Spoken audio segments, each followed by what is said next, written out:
Here's the big challenge of life. You can have more than you've got because you can become more than you are. That's the challenge. And of course the other side of the coin reads, unless you change how you are, you'll always have what you got. I have found in my experience that income does not far exceed personal development. Now sometimes income takes a lucky jump, but sure enough, unless you grow out where it is, it'll usually come back where you are. Life has strange ways. If somebody hands you $1 million, best you become a millionaire quickly, so you get to keep the money. Otherwise, sure enough, it'll disappear. Somebody once said, if you took all the money in the world, divided it up equally among everybody, it would soon all be back in the same pockets. Incredible. Success is something you attract, not something you pursue. Success is looking for a good place to stay. So instead of going after it, you work on yourself. Personal development. See, the major question to ask on the job is not what are you getting. The major question to ask on the job is what are you becoming? See, the big question is not what am I getting paid here. The big question is what am I becoming here? Because true happiness is not contained in what you get. Happiness is contained in what you become. So that's our major subject for tonight, personal development. Of all the assignments Mr. Schoaf gave me at age 25, this was probably the most difficult. In fact, I'm still working on this one. I think it's an unending challenge to see what you can become. The next subject is called basic laws. And it's good to study the basics. And I call these basics primarily because they come from the Bible. Now, I'm not a theologian or a minister, and that'll be apparent. But Mr. Schoaf taught me that the Bible was a good textbook for ideas and stories and success equations, how to live the better life. I found out that was true. He also taught me that the Bible is as practical as it is spiritual, and I found out that's true. If you look at your bank account and your income and you're not happy, there are several places in the Bible to check to see what the heck's wrong so you can make the changes.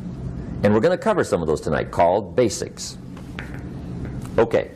The next subject is my favorite, setting goals. Mr. Schoaf taught me how to set goals. What a favor that was. One morning at breakfast, shortly after I met him, he said, Jim, let me see your current list of goals and let's go over them and talk about them. He said, maybe that's the best way I can help you get a better direction started. And I said, I don't have a list. He said, well, is it out in the car or home somewhere? I said, no, sir. I don't have a list anywhere. He said, well, young man, that's where we got to start. He said, I can tell you right now, if you don't have a list of your goals with you, he said, I can guess your bank balance within a few $100s. Which he did. And that got my attention. I said, you mean my bank balance would change if I had a list of goals? He said, drastically. That day I became a willing student how to set goals. And sure enough, learning how to set goals changed my life. And I often wondered why no one had ever taught me how to set goals up until age 25. I went to high school, but if they offered it, I missed it. I went to college for a year, never heard it. I worked for Sears. Really. And to my knowledge, Sears never taught it. Right? How to set goals. So here I am, age 25, married, my family's starting, I've been to college, I'm working, and I still don't know how to set goals. But fortunately, when I was 25, I met the man who taught me how, and it revolutionized my whole life. Economically, socially, personally, it's incredible. So I want to share with you tonight what Mr. Schoaf shared with me, how to set goals. It can be a life changer. Okay. The next subject is the negative part of the seminar. Life is part negative, so we got to talk about the negative. And this subject is called diseases of attitude. Diseases of attitude. There's a lot of things that can wreck your chances to do well. We live in a rather dangerous world, so you got to be not only wise, you got to be careful. Now, attitude diseases are just as bad as physical diseases, right? High blood pressure, heart trouble. I mean, a lot of things lace your chances to do well. So you've got to be careful. And attitude diseases are deadly. I mean, they'll destroy all the good things you start. Okay? So we'll go through those attitude diseases, how to spot them, how to look for them, what they are, and the cure. And I'm a pro on these because I've had them all, so I can give you excellent advice on these. Now, the last subject we're going to consider tonight is called the day that turns your life around. The day that turns your life around. And under this subject, we're going to talk about the emotions that can change your life. Human beings are emotional creatures, and emotions are powerful for life change. Now, of course, emotions are so powerful they can go either way on you. Emotions can either build or destroy. So you really have to employ emotions properly. We call civilization the intelligent management of human emotions. If you can intelligently apply your emotions in the right direction, no telling what can happen. Could turn your life around one day would be sufficient. So we'll talk about those. Okay. Now that's a lot to cover in one evening, but we'll keep at it here and see if we can't get it all done. I'd like to have you now jot down the theme of the seminar. Every seminar should have a theme, I guess. We've got one. It's on some of our literature if you happen to notice it, but if you didn't, for your notes, here it is. The theme of the seminar goes like this: the major key to your better future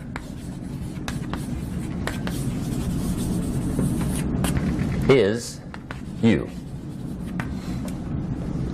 That's the theme of our seminar tonight. The major key to your better future is you. And I'd like to have you underline two words just to give it some added punch. Underline the word major and the word you, so that it reads, the major key to your better future is you. Now, my first suggestion is transfer this to a card or something where you can put it up, where you can see it every day. Preferably put it up where you can see it at the beginning of the day, before you go off to put the day together. This is a good phrase just to glance at, to keep in mind as you're putting the day together. It's called the silent seminar. If you'll just let this talk to you during the day, I found it to be tremendously helpful. The major key to your better future is you. For a big share of my life now, I didn't have this one quite figured out. Among a lot of things I didn't have quite figured out. Many things used to puzzle me back in those early days. I used to wonder why two people could work for the same company, one make twice as much money. Now, see, that used to puzzle me. And maybe they were the same age, graduated from the same school, live in the same community, work for the same company, with the same products and the same services. They've got the same traffic, the same problems, and one makes $1,000 a month, the other one makes $2,000 a month. Now, that was my puzzling question. Why would this long list be the same and the money twice as much? I asked, what's the difference between $1,000 a month and $2,000 a month? And I don't mean $1,000 a month, right? I could figure that out. But what makes the difference? Why would one person do twice as well, 3 times as well? Speaking economically. Now, I know there's more than one way to do well. I understand that. But in this little narrow area called compensation, what's the difference? Well, back then, with my faulty thinking, I'm trying to reason it out. I thought, well, maybe time makes some of the difference, right? Some people do better because they have more time. I used to say, Harold ought to be able to do well. He's got a lot of time. If I had all of Harold's time, I could do well. Now, that's got to be dumb, right? Number one, you can't get somebody else's time. A guy says to me one time, he says, you know, if I had some extra time, I could make some extra money. I said, then forget it. There isn't any extra time. Hey, when the clock strikes 12 midnight, that about wraps it up, right? I mean, you can look around the gongs there for a little more, but it's over. You say to the guy, what are you doing? He says, I'm looking for extra time. See, they'll come and take you away, right? There isn't any more time. Now, if you can't get more time, which you can't, what could you get more of that would make a difference in economic results? And here's the key word. Make it a part of your notes. We're going to consider it tonight. The word is value. And I have a little phrase for your notes. Value makes the difference in results. Value makes the difference. You can't get more time, but you can create more value. Now here's the first lesson of economics. Everybody should learn it from the time they're old enough to understand what a dollar means. How to earn one, how to get one, how to keep one, what to do with it. First lesson of economics. We primarily get paid for value. That's lesson one. Bringing value to the marketplace, that's how you get paid. You don't get paid for the time. I know it takes time to bring value to the marketplace, but you get paid for the value, not the time. Now, since that's true, here's one of the key questions of the evening.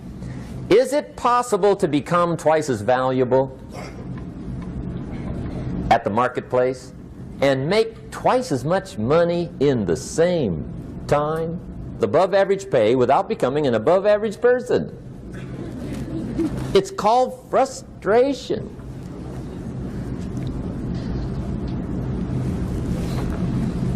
And Mr. Shoaff gave me probably the greatest clue he gave me when I first met him. He said, Jim, if you want to be wealthy and happy the rest of your life, just learn this lesson well. He said, learn to work harder on yourself than you do on your job.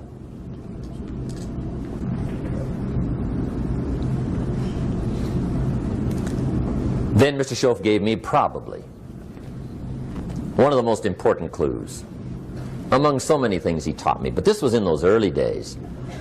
Mr. Shoaff was very kind, but he was also very abrupt. And he had these interesting questions to ask. I'm giving him a little rundown one day on how things hadn't worked out for me. He said, Mr. Rohn, I've got the answer for you if you will listen carefully. And listen carefully I did that day and for the next 5 years. If somebody's wealthy and happy, you gotta listen. He said, Jim, I've only known you a short time. But he said, it's already my honest opinion that for things to change for you, you got to change. That wasn't quite the answer I was looking for.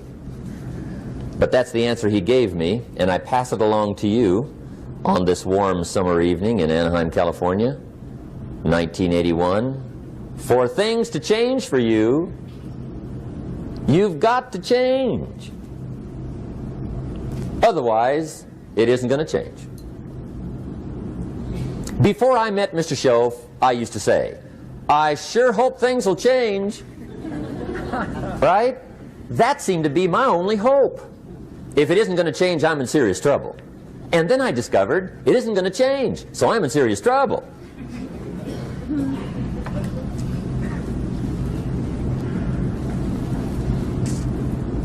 See, I can tell you what the 80s are going to be like. You have dropped into the right place.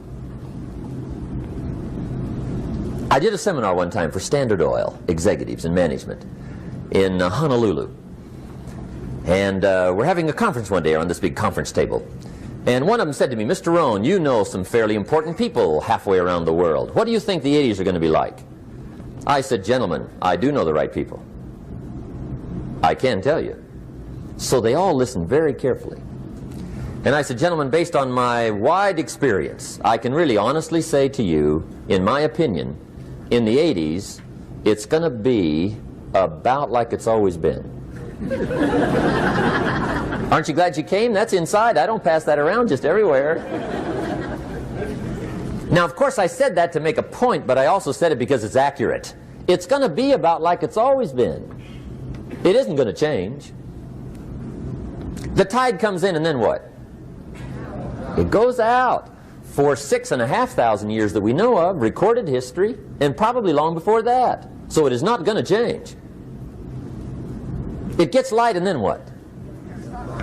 It turns dark. 6,500 years. See, it's not likely to change. And we're not to be startled by that. If the sun goes down, the guy says, what's happened, what's happened? It means he hasn't been here long, I guess, right? It always goes down about this time.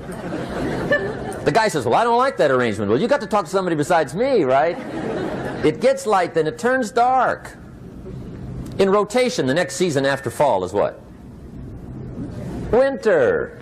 Pray tell, how often does winter follow fall? Every year regularly for the last 6,500 that we know of. See, it is not going to change. Now, some winters are long, and some are short, and some are hard, and some are easy, but they always come right after falls. It isn't going to change. Sometimes you can figure it out, sometimes there's no way to figure it out. Sometimes it goes well, sometimes it gets in a knot. Sometimes it sails along, sometimes it gets in reverse. See, that's not going to change. The last 6,000 years reads like this: opportunity mixed with difficulty. That's how it reads. It isn't going to change. The man says, well, if it isn't going to change, how will my life ever change? Answer, when you change. And whether I'm talking to high school kids or business executives, my message is always the same. And it goes like this: the only way it gets better for you is when you get better.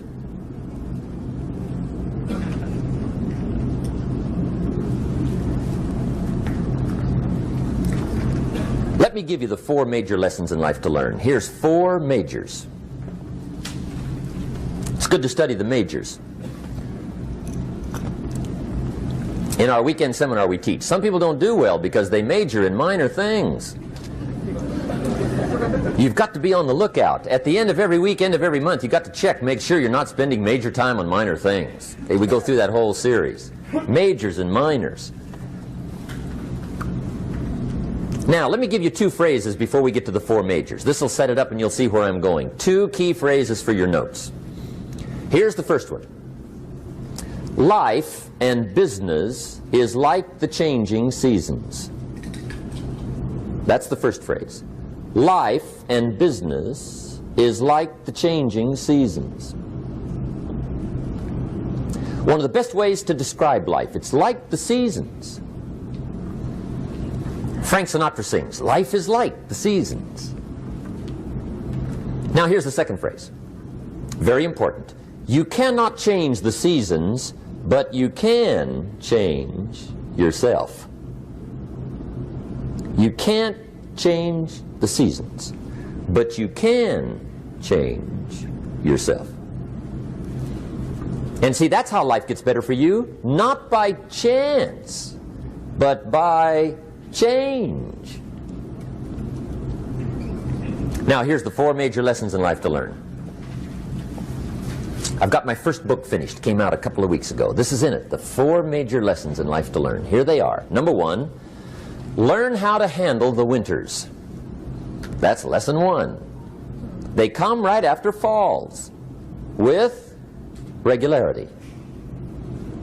Some are long, and some are short, and some are hard, and some are easy, but they keep coming. You must learn to handle the nights. They come right after days. You must learn to handle difficulty. It comes right after opportunity. You must learn to handle recessions. They always follow progressions. For the last 6,000. See, it isn't going to change. The lesson you must learn is how to handle it. And there's all kinds of winters, right? The winter when you can't figure it out. The winter when it all goes smash. The winter when it turns belly up. The winter when it won't work, when you've run out of money and you've got a broken heart. See, those are winter times. There's all kinds. Economic winters, social winters, personal winters. When your heart is smashed in 1,000 pieces and the nights are unusually long, your prayers seem to go no higher than your head. It's wintertime. Barbra Streisand sings, "It used to be so natural to talk about forever, but used to be's don't count anymore. They just lay on the floor till we sweep them away. You don't sing me love songs, and you don't say you need me, and you don't bring me flowers anymore."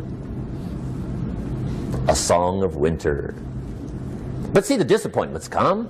Those are normal. That's part of life. But the question is, how do you handle it? How do you handle the coming winters and the disappointments and the down times? Well, you can't get rid of January by tearing it off the calendar.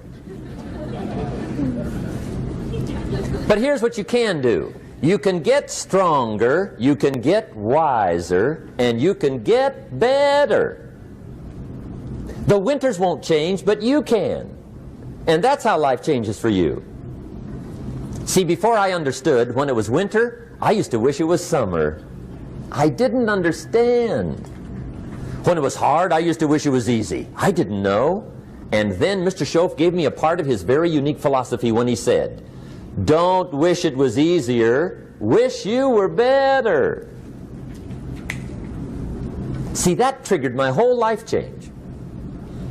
Don't wish for less problems, wish for more skills. Don't wish for less challenge, wish for more wisdom. That's the key. So that's lesson 1, learn how to handle the winters. Here's lesson 2, learn how to take advantage of the spring. That's the second one. Spring is called opportunity. And spring follows winter. What a great place for it. If you were going to put it somewhere, that'd be the place to put it, right after winter. And pray tell, how often does spring follow winter? Every year with regularity, 6,000. You can almost count on it. See, opportunity always comes. Days follow nights. Isn't that terrific? Opportunity follows difficulty. But here's what you must learn to do. Underline these 2 words in that key phrase. Take advantage. Underline those 2. You must learn to take advantage of the spring. See, just because spring rolls around is no sign you're going to look good come fall. You got to do something with it. In fact, you have to get good at one of 2 things in life. Planting in the spring or begging in the fall. Or get somebody to do it for you. See, those are about the only alternatives. Now here's what else you must do. Take advantage of the springs quickly, because there's only a few. Just a handful of springs have been handed to each of us. They don't come forever. Life is fairly brief. So you got to read every book you can get your hands on what to do with your springs while they're here. And take advantage, they soon run out. The Beatles wrote, "Life is so short." And for John Lennon, it was extra short. But life is brief. Elton John sings, "She lived her life like a candle in the wind." It's brief. So whatever you're going to do with your life, you got to get at it. Don't just let the springs pass. Here's the third major lesson in life to learn. Learn how to protect your crops all summer. You got to take care of what you start. Sure enough, as soon as you've planted your garden in the spring, the busy bugs and the noxious weeds are out to take it. And here's the next bit of truth. They will take it unless you prevent it. And that's the third major skill to learn. You've got to learn to prevent the intruder from taking all the good you start. It's one of the challenges. Here's 2 key phrases under number 3. First one, all good will be attacked. On this planet. Maybe not the next one we get to, but on this one, all good will be attacked. Every garden will be invaded. Not to think so is naive. And here's the second phrase. All values must be defended. Political values, social values, community values, family values, marriage values, friendship values, business values. Every garden must be tended all summer. Third major lesson. Now here's number 4. Fourth major lesson in life to learn. Learn how to reap in the fall without complaint. Learn to reap come harvest time without complaint. Take full responsibility for what happens to you. It's one of the highest forms of human maturity, accepting full responsibility. It's the day you know you've passed from childhood to adulthood, the day you accept full responsibility. And another note, learn to reap in the fall without apology. Without apology if you do well, and without complaint if you don't. That's maturity. I used to have that long list of reasons why I wasn't doing well. To explain. You got to explain, right? Otherwise you're going to look bad. I used to have this funny list called Reasons for Not Looking Good.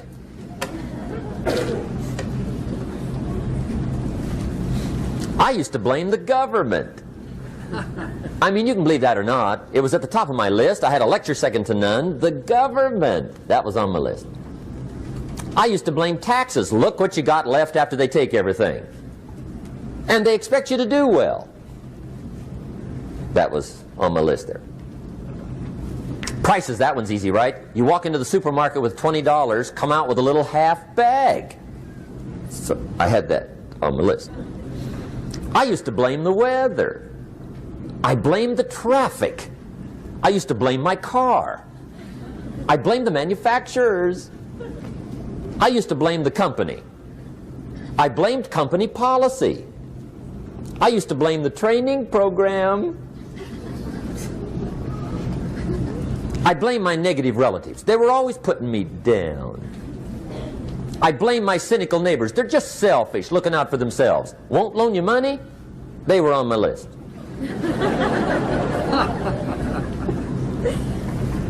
I used to blame the economy. I blamed the community. That's a pretty good list for not doing well, isn't it? I thought it was good. I'll never forget one day, Mr. Schoaf was very kind, but he was also very blunt, and this was no exception. And I'm glad he was blunt. There's a lot of things I'd have missed if he hadn't have been blunt. One day, with sort of a curious look on his face, he said, "Jim, just out of curiosity, tell me, how come you haven't done well up until now?" Excellent question. I thought, well, so I won't look too bad, I'll go through my list. And this list I just gave you, I put that on him. And he was very patient. He let me go through the whole thing, the government, the weather. I went through this whole thing. When I finished, he looked my list over very carefully. He said, "Mr. Rohn, big problem with your list. You ain't on it."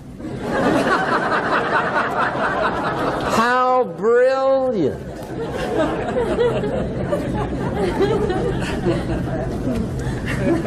When I went to work for him a few months later, I learned very quickly to tear up my list, reasons for not doing well, and I threw it away. And I got me a fresh piece of paper. And I put one word on it. Me. There's a black heritage spiritual that says, "It's not my mother nor my father, nor my brother nor my sister, but it's me, oh Lord, standing in the need of prayer." See, I used to blame everything outside. And then let me give you a little philosophy that helped turn my life around. For your notes, here it is. It's not what happens that determines the quality or the quantity of your life. It's not what happens. And the reason is because what happens happens to about everybody. No different. The sun went down on all of us last night. A common event, a happening. And I found out that the same things can happen to two different people. One gets rich and one stays poor. Why is that? It's because it's not what happens, but rather it's what you do that changes everything. So that's a key phrase. It's not what happens, it's what you do. What happens is about the same. You might put that in parentheses here. Same. What people do, that's what's different. Anything can happen, right? Everything can happen. I've heard all the stories. I've been one of the stories.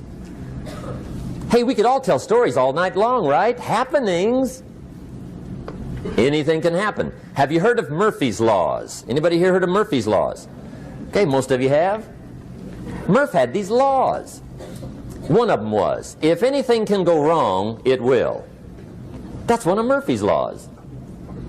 He was not one of the great positive speakers of the day. But anyway, It's still true though, right? Anything can go wrong, everything can go wrong. For sure. I've fallen out of the sky so many times. Once to the tune of a couple of million. Devastating. Took me a while to survive that one. Now, it wasn't all that much, but it was all I had. Right? I mean, that's when it's much, right? When it's all you got. If you got 3, 2 go, you got 1 left, you ain't looking that bad. But when it all goes. Has anybody been there when it all went? Anybody? Come on, the rest of you liars. Go ahead. Hey, we've all been there, right? When it all went. Of course, it used to be a long time ago, right? When you ran out of money, got to 0, you were all through. Heck, now you can whistle right on by 0, right? I mean, they will bury you. That's what they will do.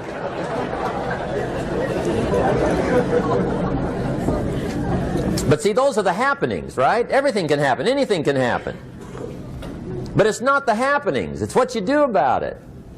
Somebody says, yeah, but you don't understand the disappointments I've had. Come on. Everybody's had their share. Disappointments are not special gifts reserved for the poor. Everybody has them. The difference is what you do about them. It's not the weather. I used to blame the weather, and I discovered it rains on the rich. So see, that won't help. 2 men wake up one morning, there's a rainstorm on. One of them looks out his window, sees the rainstorm, and he says, wow, what a storm. With weather like this, they can't expect you to go out and make sales. He stays home. Same morning, the other guy looks out his window, sees the same storm, says, wow, what a storm. But he says, you know what, with weather like this, what a great day to go out and make sales. Most everybody will probably be home, especially the salesman.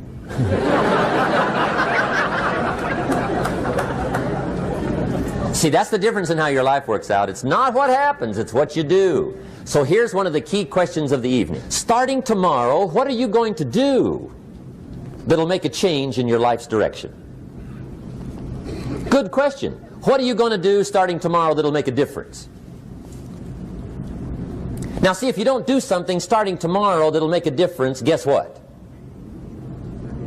It's gonna be the same. And see, that way you can guess what the next 5 years are going to be like. Look at the last 5. Because the next 5 are going to be like the last 5 unless you, major key, tomorrow, change it all. Or change a little, or change something, or don't change. It's choice time. You can do whatever you want. But it's nice to know any day you wish you can change your whole life. What can you do starting tomorrow that'll make a difference? Good question. What can you do with economic chaos, massive disappointment? What can you do with a broken heart? What can you do when it won't work? Good question. So if I had a word with you tonight, one-on-one, just you and me, I think my personal advice to you would be, this year, 1981, reach down inside of you and come up with some more of those remarkable human gifts. They're there, waiting to be utilized. And then change anything for you you want to change. And I challenge you to do that because you can change. If you don't like how it is for you, change it. If it doesn't suit you, change it. If it doesn't please you, change it. If it isn't enough, change it. And I challenge you to do that because you can change. See, you don't ever have to be the same again after tonight, only by choice. If you don't like your present address, change it. You're not a tree.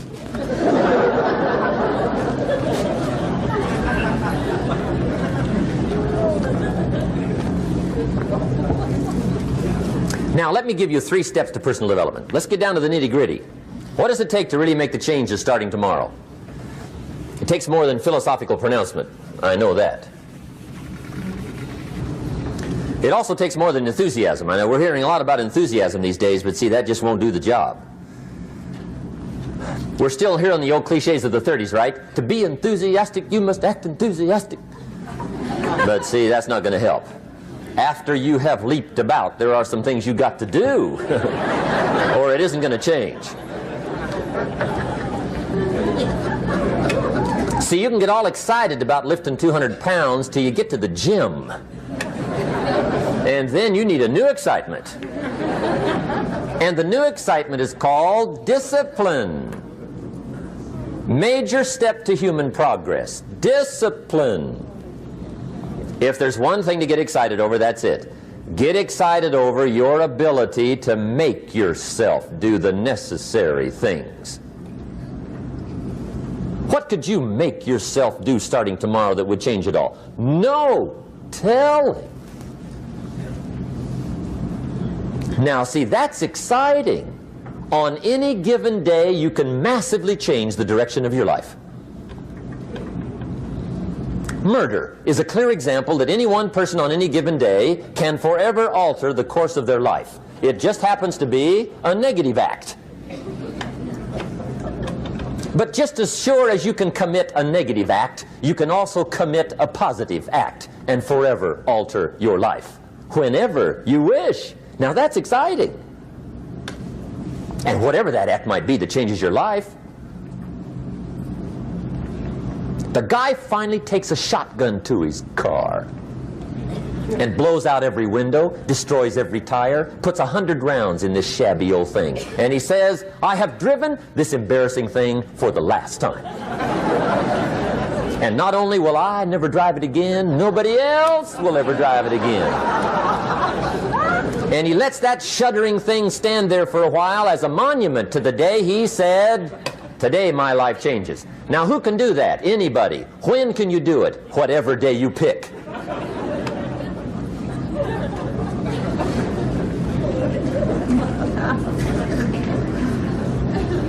Now here's the key to discipline. Start with the little disciplines, get excited over the little disciplines, and get right on those, because those will lead to the big ones. You can't handle the big challenges in life unless you take on the little ones. Make a list of all the things you can do, get right on those, discipline yourself for those, both for the results and for the muscle and for the practice, so that when life hands you some big challenges, you'll be ready, you'll have the muscle. But see, if you don't handle the small ones, you can't take care of the big ones. Okay, here's what else it takes for life change. Self-motivation. Key phrase, self-motivation. I don't know why we call it self-motivation. It's really the only kind there is. You got to motivate yourself. Because I found out you can't change people. They can change themselves, but you can't change them. Lord knows some I've tried. But see, it won't work. People have to change themselves. I learned some of those lessons early.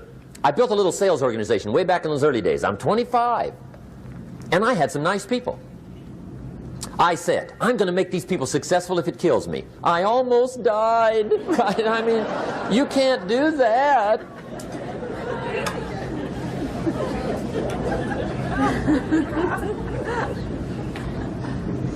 See, I've discovered this. Good people are not trained, they're found. You find good people. You don't make them good, you find them good. Training really is for the purpose of finding good people. You don't need much instruction for a good person. Too much training probably means you got the wrong people.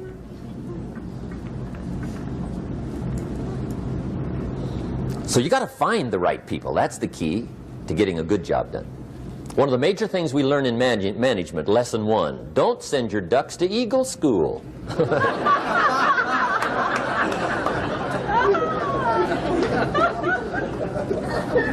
Because it won't help. I mean, I'm telling you, it won't help, no matter how good your school is. And the little eagle badge and little eagle hat, I'm telling you, it won't help. It won't help. You can tell whether your school's done any good, right, is when it's over, right? The duck goes for his first rabbit and makes him a friend. You say, no, no, no. Anyway, so it takes self-motivation to really alter your life. And you don't want to give self-motivation away to somebody else and make it somebody else motivating you. The guy says, boy, if somebody just come by and turned me on. What if they don't show up? Right? See, you got to have a better plan for your life. Okay. Now, if you're excited and you're ready to change, let me give you 3 steps to start life change that can change your life, your personality, your lifestyle, everything can change. Here's the steps. Number 1, find out how things work. The first key to doing better is find out. To change your life, really, you need ideas. There isn't anything an idea can't change. And Schoaf taught me the major problem is lack of an idea, not a problem. At first I didn't have any money. I said to Mr. Schoaf, I don't have any money. He said, that's not a problem. Now see, up until then I always thought it was. Right? I was confused. He said, no, the problem is lack of an idea on how to create money and wealth. It isn't lack of money, it's lack of ideas. So if you get the ideas, see, you can change anything. Now to get ideas, you need a constant study of finding out. Now Schoaf also said, when you find out something that works, put the information in your journal. Don't use your head for a filing cabinet. Put it in your journal so that you can do the next best thing. Repetition, repetition, repetition. Go over it. And if you repeat it, go over it, sure enough, someday, some mysterious day, the idea takes root, starts to grow, and shows up in your bank account, and your dress, and your personality, and your lifestyle. But capture the ideas in your journal. Find out how things work. Schoaf gave me this word for my life change. He said, study. Great word. If you wish to be successful, study success. If you wish to be happy, study happiness. If you wish to be wealthy, study wealth. Don't leave it to chance. Make it a study. Some people just go through the day with their fingers crossed. See, that won't do it. You've got to study the things that can change your economic, social, spiritual, personal life.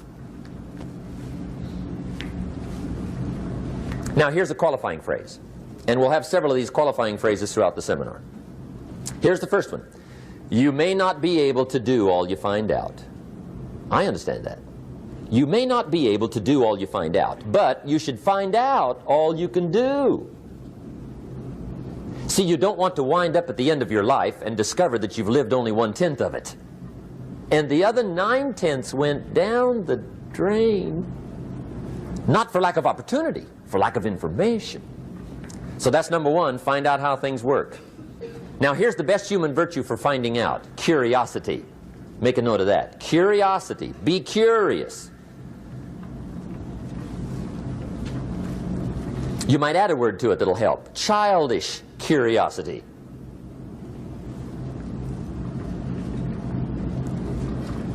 What will kids do if they want to know something bad enough? Bug you. That's the phrase. They can ask 1,000 questions. You think they're through? They got another 1,000. They'll drive you to the brink. It's a virtue. When you gotta know, be like a child. In fact, Jesus, the master teacher, said, unless you can become like little children, you might as well forget it. You don't have a prayer. Excellent advice. You gotta be like children. 4 ways, in my opinion, to be like a child. Number 1 is curiosity. Number 2 is excitement. Get excited like a child over your ability to make yourself do anything for change. 3rd is faith. Have faith like a child. Adults are too skeptical. And 4th is trust. Trust is a childish virtue, but the rewards are incredible. So be like a child. Now, if you're curious, let me give you 3 ways to find out how to change anything. Any life direction, any dimension. Here's 3 ways to find out how to change anything. Number 1 is to read. Become a good reader. All of the successful people I know and work with around the world, they're all good readers. Curiosity drives them to read. They got to know. They just read.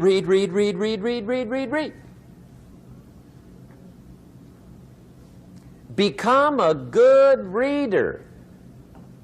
Now that's my opinion. Listen to the other lecturers, and listen to me, and make up your own mind. Don't be a follower, be a student. Okay? I say, really, for life change, you got to read. One way to learn is from your own experiences, but another way to learn is from other people's experiences. See, one book might save you 5 years if you read it. Did you know there's books on how to be stronger, more decisive, be a speaker, be a leader, have a better effect on other people, develop your personality? Did you know there's books on that? And people don't read them? How would you explain that? And they can read? Did you know that hundreds of successful people have written their stories in books and they wrote down how they did it and people don't read it? How would you explain that? The guy's busy, I guess. You know, you get tied up. The guy says, well, yeah, you work where I work, but the time you struggle home, it's late. You got to eat a bite of supper, watch a little TV, get to bed. You can't sit up half the night reading. And the guy's behind on his car payment. Good worker, hard worker, sincere. But you got to be better than sincere and work hard. Otherwise, at the end of your life, you'll wind up cold, stony broke. You got to be better than a good worker. You got to be a good reader. The whole world is governed by laws. The universe, in fact. Laws. We call it the law of electricity. We call it the law of gravity. There's mathematical laws. There's physical laws, speed and velocity laws, agricultural laws. There's all kinds of laws. Now that we find ourselves on the spinning planet, you just have to learn what I call the setup. Learn the setup. Life's setup. Now, we didn't set it up, but we're here, so you got to learn it. And we should learn the setup for two basic reasons. Number one, to keep from getting hurt. It's one of the major reasons for learning, so you won't get hurt. See, economically, socially, personally, you can get hurt just not knowing. Ignorance is not bliss. Ignorance is poverty. Ignorance is tragedy. You got to know, or you're going to get hurt. It's good to know not to walk out the 10-story window. That's excellent information. Now, what if a guy didn't know and he walks out? Now he's dead at the bottom.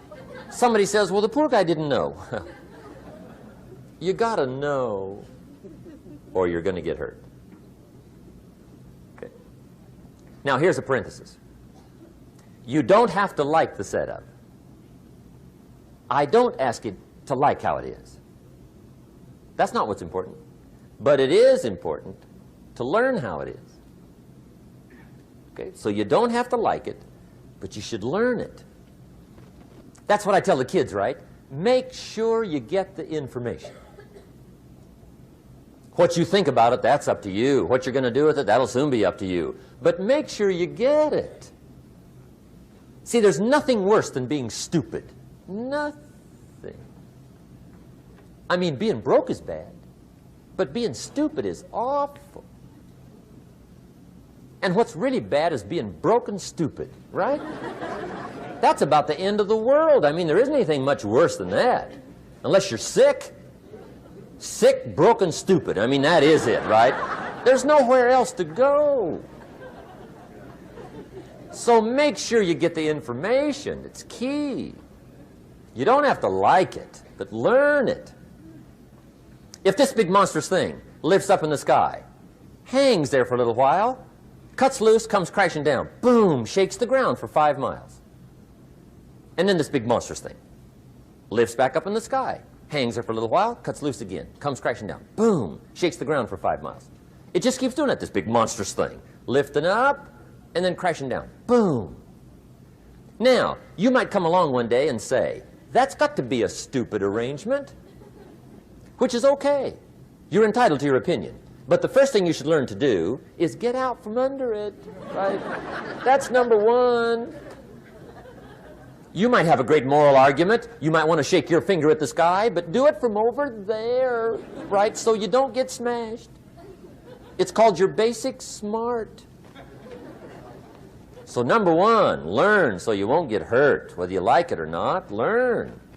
Now here's the second reason for learning, the setup, to benefit. It's called the plus of life. And that's what life is, right? Both minus and plus.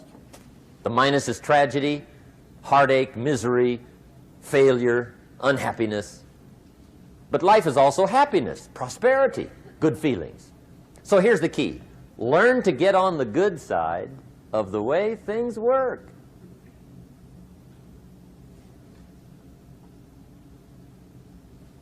Now here's two of the basic laws, and we'll take our break. Shof taught me these. They come from the Bible.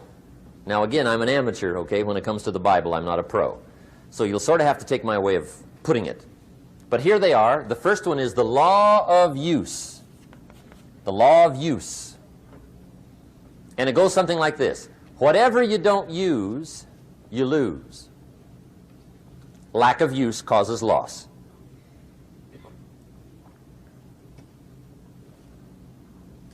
On this planet, maybe not the next one, but on this one, if you tie your arm to your body, leave it there long enough, you'll never use it again. It's over for the arm. Now, it may not be over, but it's over for the arm. The only way to keep the use of this arm is what? Keep using it. If you quit, you lose automatically. They don't bring it up for a vote. You lose automatically when you quit. Now, the same thing that goes for your arm goes for your brain, mentality. The same thing goes for all the human virtues. Ambition, unused, declines. Strong feelings, unused, diminish. It doesn't grow, it diminishes. Faith, unused, decreases. It's a law. Vitality unused diminishes. Energy unused decreases. The guy says, well, I'm going to save up my energy. You can't do that. That's like trying to save today, put it on the end of the year. See, you can't do that. They'll come take you away. If you don't use today, what? It's lost. The guy says, well, I'll work twice as hard tomorrow to make up for it. See, that's foolish. You could have done that anyway. Today unused is lost. A talent unused is lost. An ability unused is lost. So here's one of the key expressions of the evening. Take a new inventory of yourself. Starting tomorrow, new project. Take a new inventory. And make sure that all of your talent and ability and mentality and ingenuity and vitality and strong feelings, faith, courage, make sure that all you've got's being used. Otherwise, you lose. Now, one of the best illustrations of the law of use is a Bible story called the Parable of the Talents. The talent story. Interesting story if you haven't read it in a while. Just review it. It's a good story. An ancient story. It says there was a master with 3 servants. He got them together one day and he said to the 3, I've got these talents. And in those ancient days, a talent was a measure of gold. And he said to the 3 servants, take these talents and see what you can do with them while I'm gone. He said, I'm taking a journey and I'll be gone for a while. When I come back, we'll get together, go over the book, see how you did. He said, here's 5 of these talents for you. 5. Here's 2 of them for you. 2. And here's 1 for you. 1. The master said, take those talents, see what you can do with them. When I come back, we'll get together, we'll go over it all. The servant said, okay, master takes off. According to the ancient story, the master comes back from his trip. When he gets back, he gets the 3 servants together, and as he said he would, he asks, how did it go with those talents? You were 5. What happened? That servant said, well, I took the 5 talents you gave me, and I put them to work. A little shaky at first, but he said things finally got rolling. And he said, I poured it on. And he said, my talents grew to 7, 8, 9, 10. He said, I doubled my talents from 5 to 10. Books will show. Master said. one heck of a job. Or something like that. He said, I gave you 2 talents, what happened? That servant said about the same thing happened to me. I put those 2 talents to work, poured it on, they grew to 3 and then to 4. He said, I doubled my talents from 2 to 4. Books will show. Master said, well done. He said, I gave you 1 talent, what happened? That servant said, well, I took the talent you gave me and I carefully wrapped it and I dug a hole and buried it.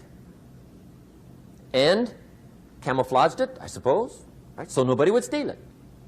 And he said, fortunately, nobody got it. And he said, I knew you were going to be here today, so I dug it up. Here it is, safely wrapped.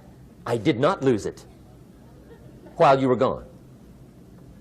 According to the ancient story, the master said, take that talent away from him and give it to the man that's got 10. Now you might say, well, I don't like that arrangement. The poor guy's only got 1 talent. He's already got 10. It ought to be more even. Remember, I didn't ask you to like it. But this one I would ask you to learn, because it simply means whatever you do not employ, you forfeit. It's a law. So learn well the law of use. Now here's the second one, and we're going to take our break. Second law from the Bible. This one we've heard since we were small, I'm sure. It's called the law of sowing and reaping. In fact, we probably heard it so often we could quote it. It says, whatever you sow, what? You shall reap. Fairly blunt, hopefully clear. Here's my first suggestion on the law of sowing and reaping. Don't try to beat it. You might as well try sitting on the sun in the morning. Keep it from coming up. You'll have better luck. Whatever you sow, you reap. Now, for a fair share of my life, I'm a bit mixed up on how all this applies. Among a lot of things I was mixed up on. I knew I wasn't reaping too good. That I understood. My problem was I was confused about what was causing it. Remember me with the funny list? I thought those are the reasons why it isn't working out well. And then Mr. Schoaf gave me the clue that helped me figure it all out. He said, Mr. Rohn, I have another answer for you. There's another way to quote this law that'll show you where the problem is so you can go to work on it right away. All you need to know is where the problem is. Then you can go to work on it. So he quoted me the law another way, and I found out what my problem was. Here's the way you quote the law.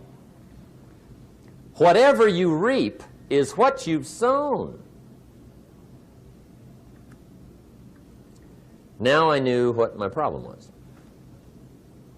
Whatever you reap is what you've sown.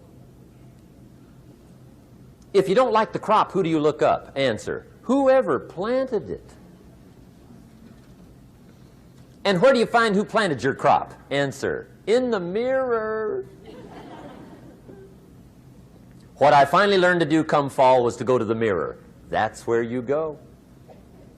And if necessary, you say, a few skinny carrots? I got to be unimpressed. Where were you last spring? Asleep? Didn't you read the books? Did you break your hoe? Let me give you 7 key points to the law of sowing and reaping. Let's tick right down through the list of 7, and it'll be break time. 7 points to sowing and reaping. Here's part of the philosophy that really helped me to make some changes in life direction. Number 1, the law of sowing and reaping is negative. That's number 1, which simply means if you sow bad, you reap bad. Now this is kind of 3rd grade, but it doesn't hurt to go over the basics. If you plant thistle seeds, you don't get pumpkins. Honest, no use looking for pumpkins. John says, how come no pumpkins? Come on, John. The law's negative. That's how come. Now here's number 2. The law's positive. Which simply means if you sow good, you reap good. If you plant pumpkin seeds, you don't get thistles. Not from pumpkin seeds. Mother Nature won't pull tricks on you over in the corner snickering and pushing new thistles and you planting pumpkin seeds. She won't do that. You will get pumpkins from pumpkin seeds, and the reason is because the law is positive. Now here's number 3.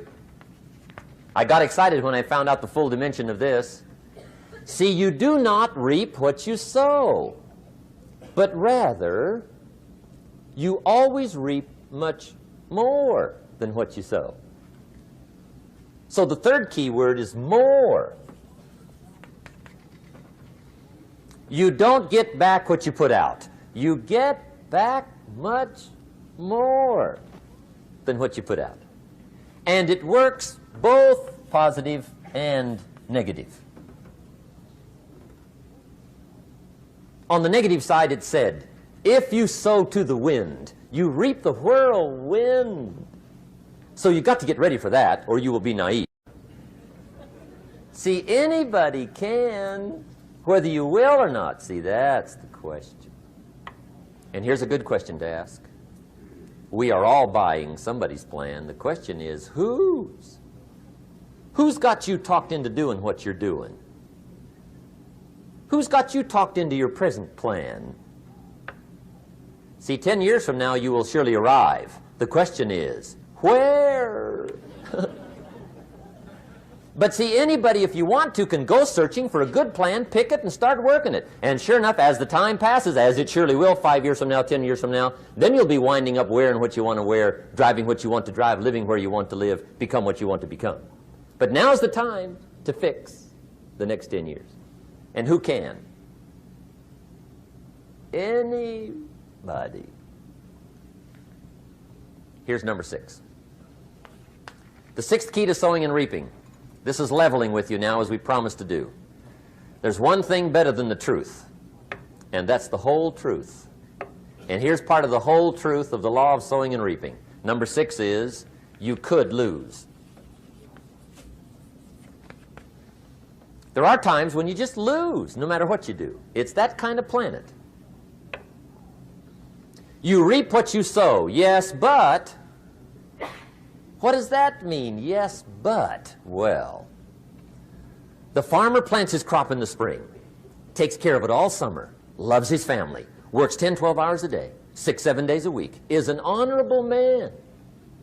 Come fall, he's got a beautiful crop, and he deserves every bit of it. But the day before he sends the combines into the field, a hailstorm comes along and beats it all in the ground. Which means you lose. Somebody says, well, what did he do wrong? Answer, nothing. It's just that kind of planet.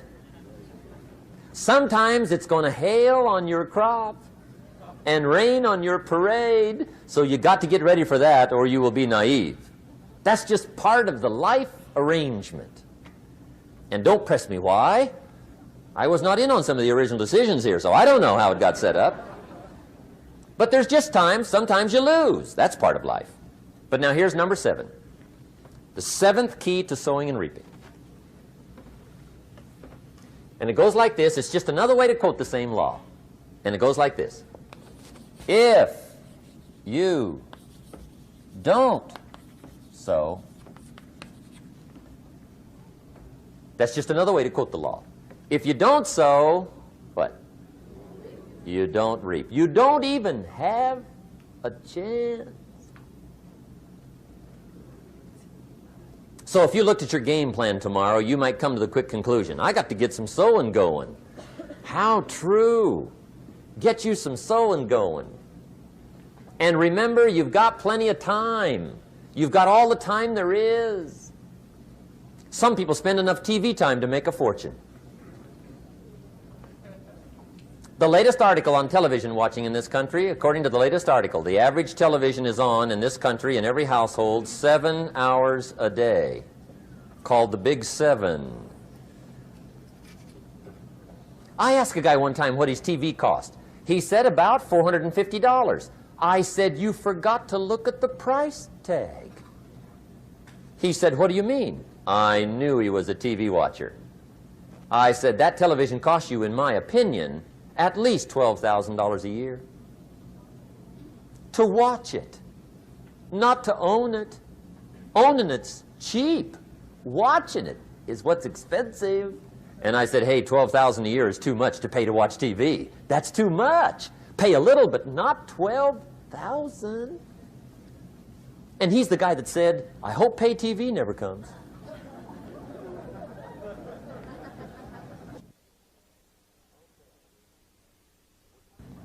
Okay.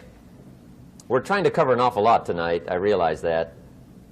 But my time schedule is such that we just have to sort of give it all to you and let you sort the rest out. I wish we had plenty of time for questions and answers and that whole thing, but our time is just limited.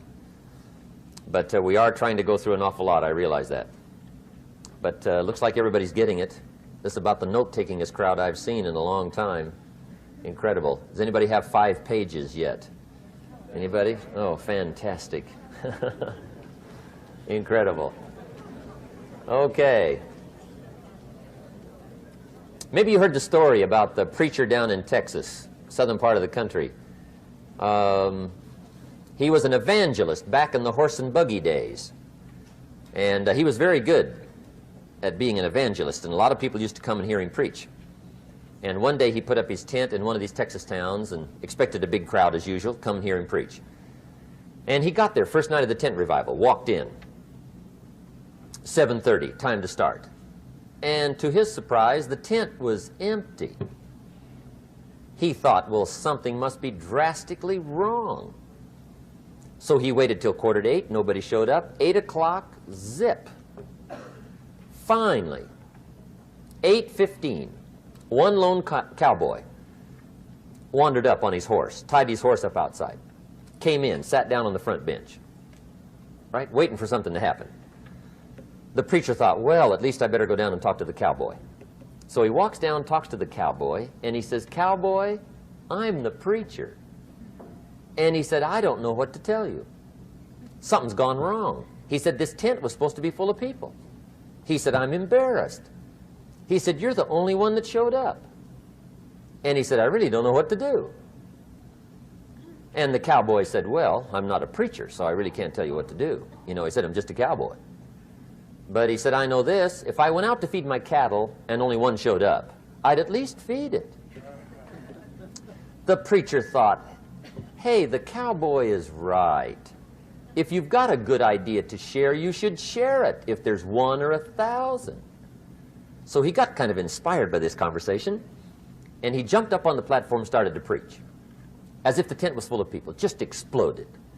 And he went for an hour and 15 minutes, just kept rolling. Finally, he quit. And when he finished, he came down off the platform and talked to the cowboy again. He says, well, cowboy, what did you think of my sermon? And the cowboy said, well, I'm not a preacher, so I really can't tell. You know, he said, I'm just a cowboy.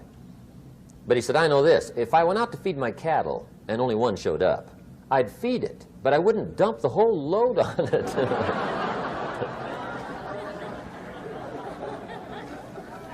So anyway, if it seems like we're dumping the whole load tonight, I guess we are. But gosh, everybody's doing well. I'm having a good time. I appreciate the response here tonight. Okay, the next subject is setting goals. Let me show you what turned my life every way but loose. Mr. Schoaf dropped this idea on me, changed me completely. Setting goals.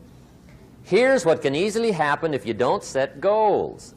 It's easy to let life deteriorate into making a living instead of designing a life. And we all have a choice. Make a living or design a life. It's easy to get trapped by economic necessity and settle for existence rather than substance. That's easy. But the best advice I can give you on how to break out of that trap is to learn how to set goals. Mr. Shelf put it to me this way.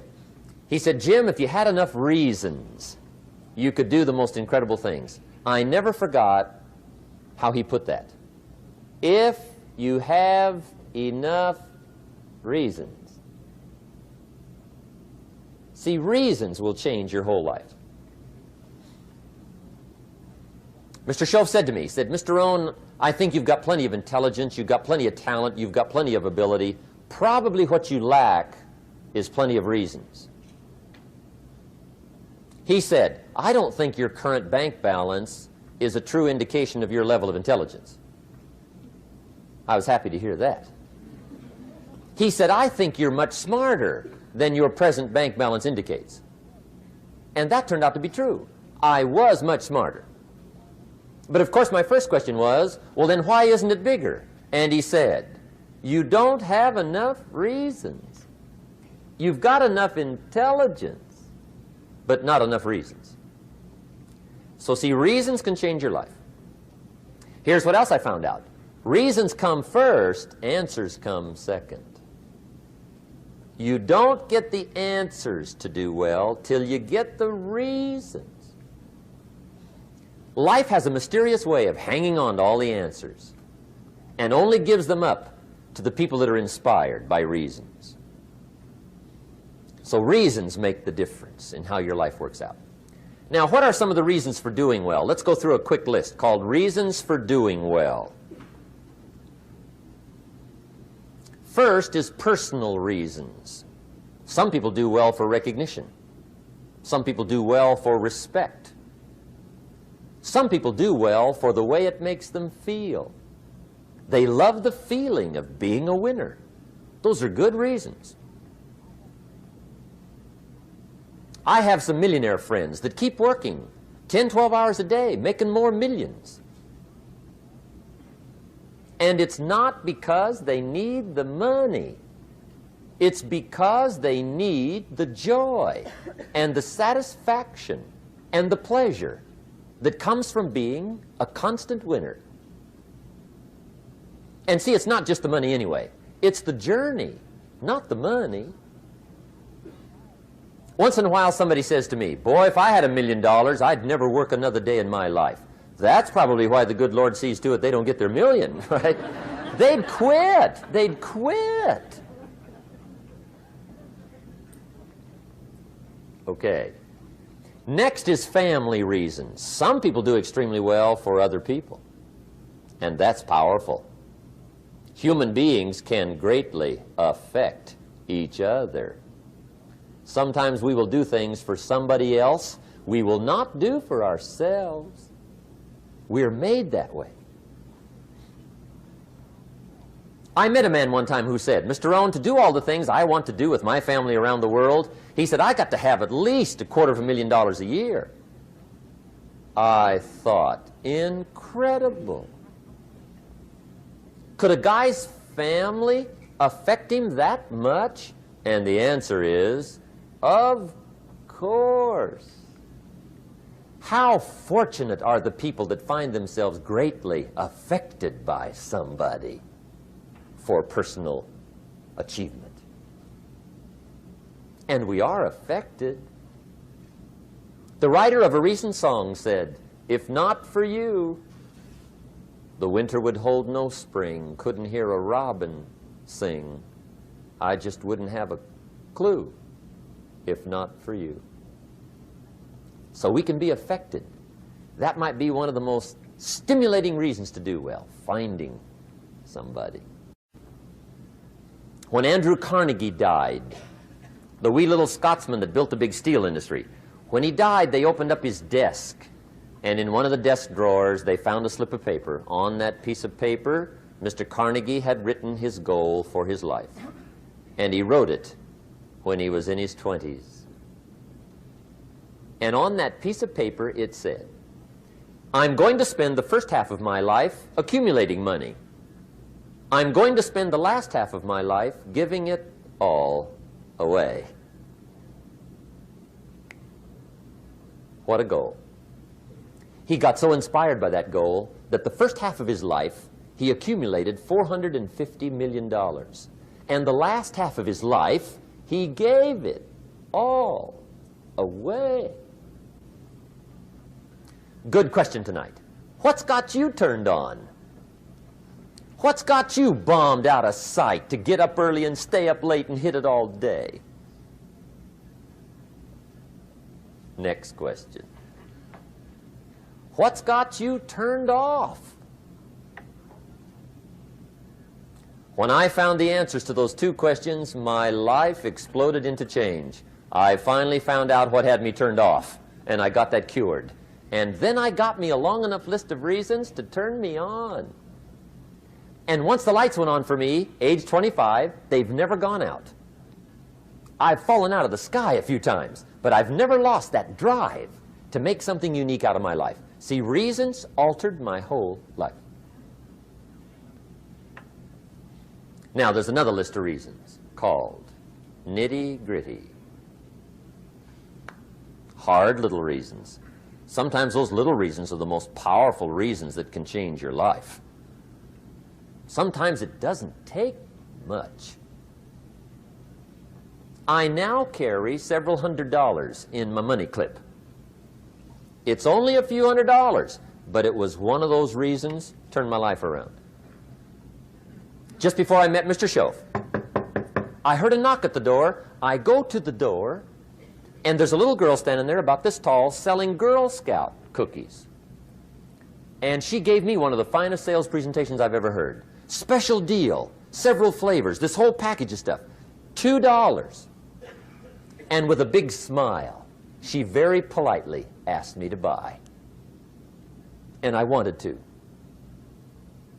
Big problem. I'm broke. I don't have $2.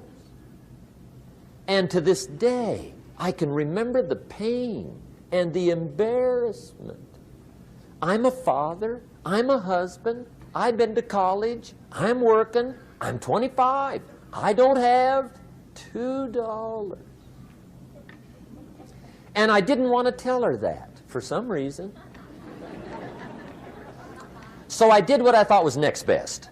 I lied to her. I said, hey, look, I've already bought lots of Girl Scout cookies. I've still got plenty stacked in the house, which was not true. But it seemed to get me off the hook for the moment.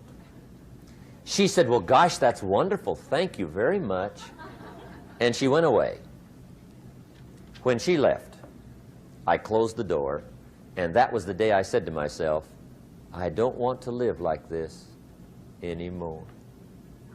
I've had it with lying, and I've had it with being broke. I'm never going to let this happen to me ever again. I promised that day I would work as hard as possible and would always carry plenty. It took me a little while, but now I do. It was one of those reasons. And I guess I carry plenty for two reasons. One is the way it makes me feel, but also in case I bump into another Girl Scout selling cookies. Right? I'm ready.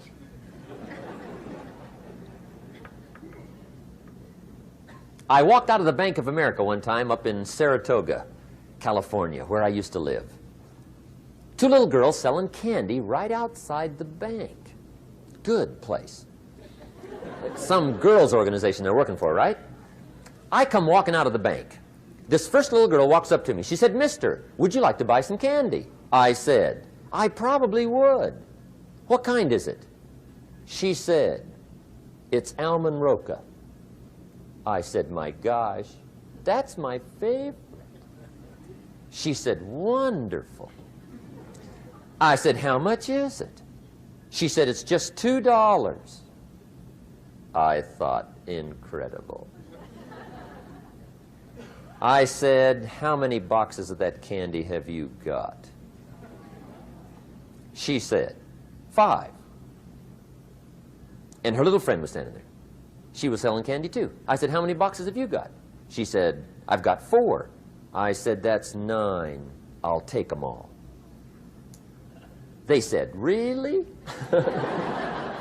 I said, "Yeah, it's my favorite. I've got some friends. I'll pass them around." They got so excited, put all this candy together. I reached in my pocket, gave them the $18. When I've got the candy and they've got the money, that first little girl looks up at me. She says, "Mister, you are really something." How about that? Can you imagine only spending $18 and have somebody look at you in the face and say, "You are really something"? Now you know why I carry heavy, right? I'm not going to miss anymore. It was just one of those reasons. Helped to change my life. One of my nitty-gritty reasons was budget finance. Budget finance used to grind my soul. Way back in those early days, I had fallen for one of those consolidation loans, where you take all your little hard-to-pay bills, put them into one big impossible-to-pay bill, right?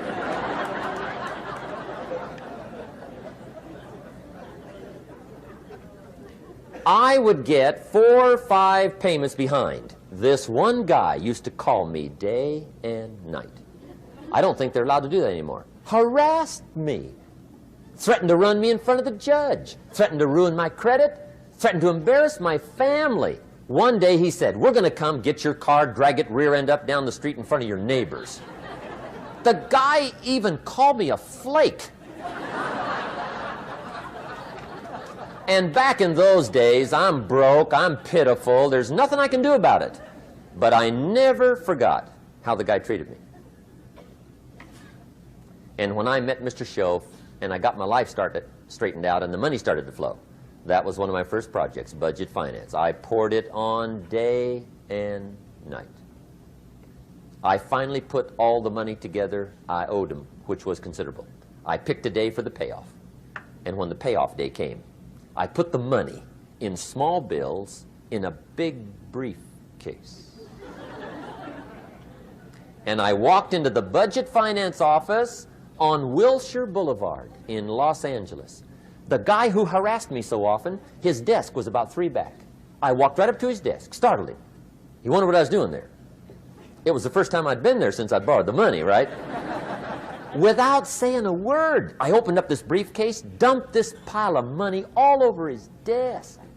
I said, "Count it. It's all there. I will never be back." And I turned around and stormed out. Now, that might not be noble, but if you haven't tried it, you've got to one time.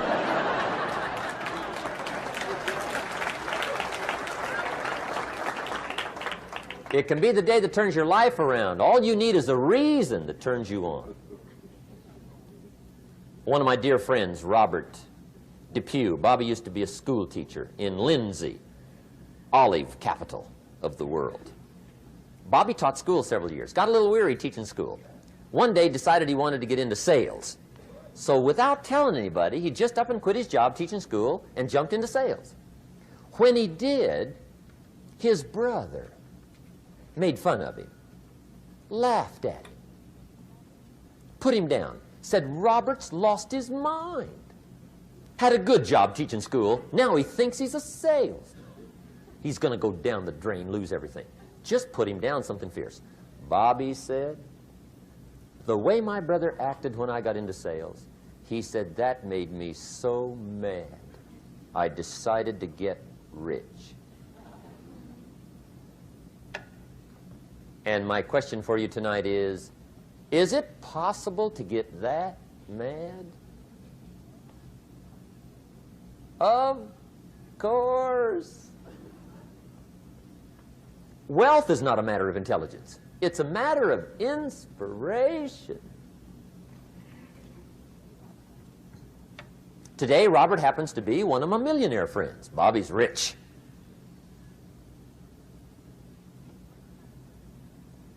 Frank Sinatra said one time, "The best revenge is massive success."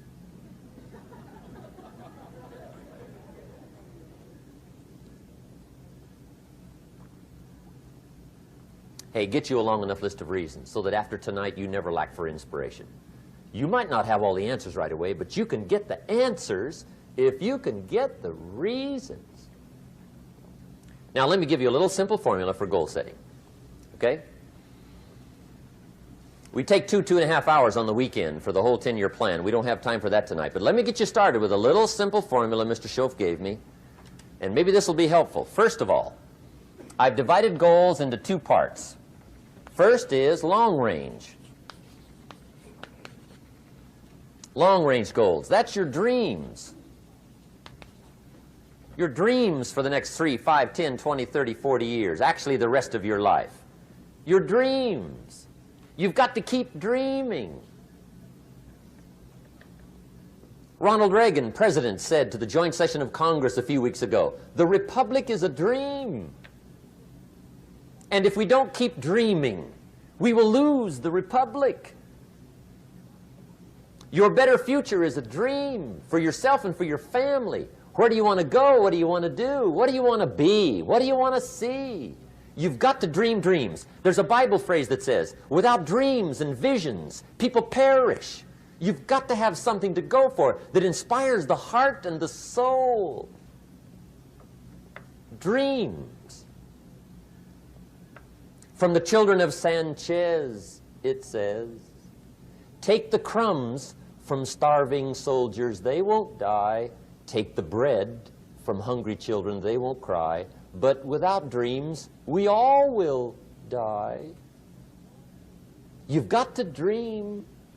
Don't lose your dreams for yourself, for your future, for your family. The dreams of love and enterprise and travel and doing things, becoming something unique on your journey here. Don't lose your dreams. Do some dreaming. That's long-range goals. You've got to have those. So that's number one. Here's the second part of goals, short-range. Short-range goals. That's your goals for tomorrow, this week, this month, this year, the immediate future. We call these confidence builders. Because if you set up something short-range, go for it, get it, latch onto it, work hard, accomplish it. That starts building your strong feelings to go for your dreams. Now, I've divided goals into 3 categories. Here they are. Number 1 is economic. That's your goals for money, income, business, profits, production. Economics. Make sure you've got your economics well planned. Economics plays a major role in everybody's life. Economics is major, which means it ought to be meticulously well planned for tomorrow, this week, this month, this year, long range. What if you asked somebody tomorrow if you could see their meticulously well-planned list of economic goals? What would they probably say? They'd say, you some kind of a nut? You must be weird. Hey, I found out what success is. Success is doing what the failures won't do. Make sure you've got your economics well planned. It'll put you in the top 5%. One of the key little subjects we talk about on the weekend is the 7 fundamentals for wealth and happiness. And that's one of them, well-planned economics. It's a fundamental if you want to do well. Join the top 5%. Anybody in this room can join the top 5%, if you will. Okay. Now here's the second category of goals, things. Make a list of the things you want. And on my list of things, now I put everything. Little things as well as major things. Doesn't matter how small it is, it goes on my list. I used to just put major things, cars, homes. I don't do that anymore. I now load my list with everything. Everything. And the reason is, part of the fun of having a list is checking it off. That's it. Boy, at the end of the day, if you can go, got it, got it, got it, got it, got it, got it, whatever it is, right? You get into the habit. So load up your list, the things you want. Now, when you check off something major, celebrate. That's an important point to make. Celebrate your achievements. Live it up. Have a party when you reach something you've worked for a while. See, we all grow from two experiences. One is called the pain of losing. The other one is called the joy of winning. We need both of them. Amplify them as much as you can, which also means make losing painful. If you set up something, fooled around, didn't get it, put it on yourself. On the other side, if you did get it, congratulate yourself. Self-congratulations is a sign of maturity. Seeking congratulations is a sign of immaturity. But hey, winning and losing, see, that's what it's all about. That's the name of the game. Now, some people lead such mediocre lives, at the end of the day, they don't know whether they're winning or losing. They got no clue. Guy's just going through the day with his fingers crossed. There's a better way. Okay, here's the third category of goals, personal development. Put those goals together. Personal development goals. That's your goals to be stronger, more decisive, be a speaker, be a leader, learn a language, all kinds of skills. Okay? The whole weekend seminar was designed to improve all your skills so that you walk away more skillful. And that's what you want, the personal development skills. That's what attracts, that's what brings good things to your life, the person you become more skillful. Now, this is quite a package to work on. Economics, things, personal development. For tomorrow, this week, this month, this year, long range. Okay? That'll get you started. Now, here's the simple formula for setting goals. It goes like this. A, work on your goals. That's step one. Work on them. And I put the word work there deliberately. Setting goals is plain hard work. I don't want to kid you. We haven't come here tonight to kid each other. It's work. I know it's work. That's why a lot of people just let it slide. It's work. Many people work hard on their job, but they don't work hard on their future. They just let that slide. And the work involved is making plans. I know most people don't. I understand that. But don't let that be you. Guy says, well, yeah, you work where I work, but the time you struggle home, it's late. You've got to eat a bite of supper, watch a little TV, get to bed. You can't sit up half the night. Plan, plan, plan. And the guy's behind. Good worker, hard worker, sincere. But you've got to be better than sincere, working hard. You've got to be better than a good worker. You've got to be a good planner. Somebody once wisely said, the people who fail to plan are planning to fail. Well said. So work on your goals. Here's step two. Write your goals down. That's so important. I teach my staff around the world, put your goals in your journal. Because one of the major people you want to study is yourself. So here's the list of goals I put together 3 weeks ago. Here's the list of goals I put together 2 years ago. Here's some of the changes I made, rearrangement of my priorities. I scratched these off. I put these on. I've gotten these. Study your accomplishments. Study what your desires are. Put them on paper. Write them down. Here's another reason for writing your goals down. It shows you're serious about doing better. And to do better, you got to get serious. You don't have to be grim, but you must be serious.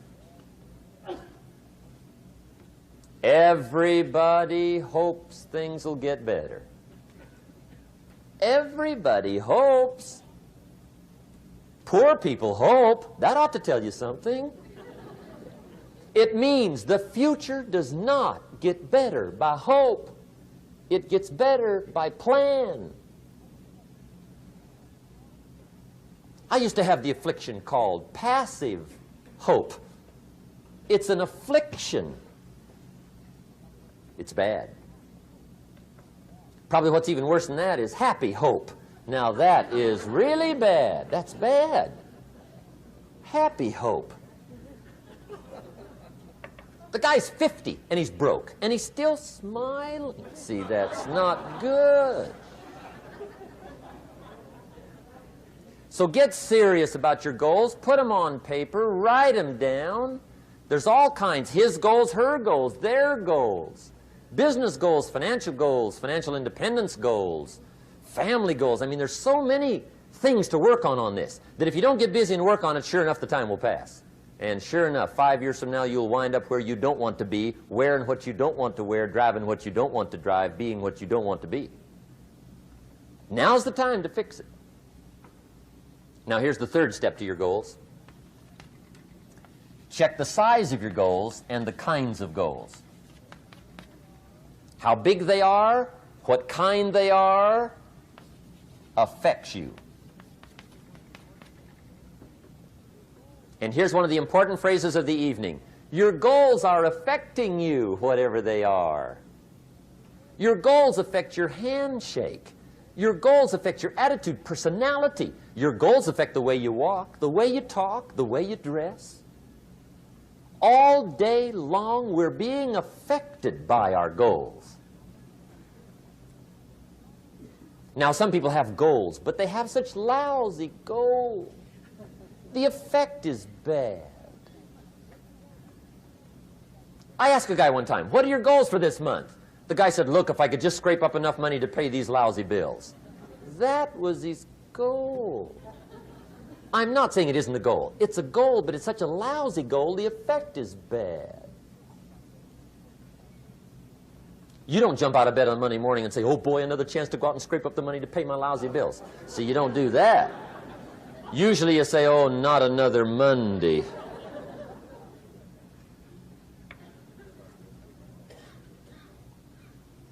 And some people have so given up on life, they have joined the thank God it's Friday club. How sad. Surely those are the same people, when life is over for them, will say, thank God it's over. Let me give you a Bible philosophy that teaches how to get whatever you want. That's the title of the next set of notes. How to get whatever you want. From the Bible. Now again, I'm an amateur when it comes to the Bible. I'm not a pro. But this I can quote, and I think that'll be sufficient. How to get whatever you want. Here's what it says if you're ready. It says, ask.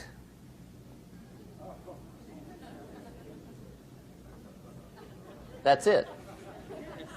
End of notes. Ask. If there's one art in life to learn extremely well, that's got to be one of them. The art of asking. What does ask mean? Ask means, what do you want? And the formula is staggering. It says ask and what?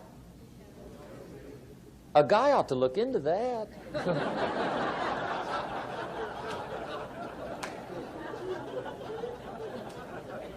He says, yeah, but you work where I work, by the time you struggle home, it's late.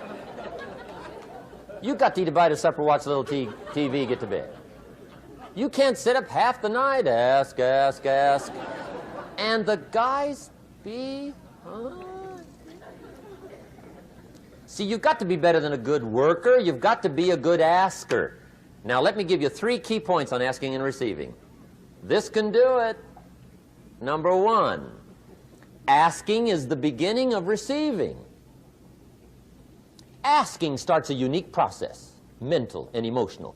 I don't even know how it works. All I know is it works. It's like pushing a button and all this machinery starts working. I don't know how. It just works. There's a lot of things you don't need to know how. Just work them. Some people are always studying the roots. Others are picking the fruit. I mean, it depends on what end of it you want in on. Asking is the beginning of receiving, so start the process. Here's number 2. Receiving is not the problem. Receiving is automatic. Now, if that's true, receiving is not the problem. What's the problem? Failure to ask might be one of your major problems. I don't know. Check it out. The guy says, oh, now I see it.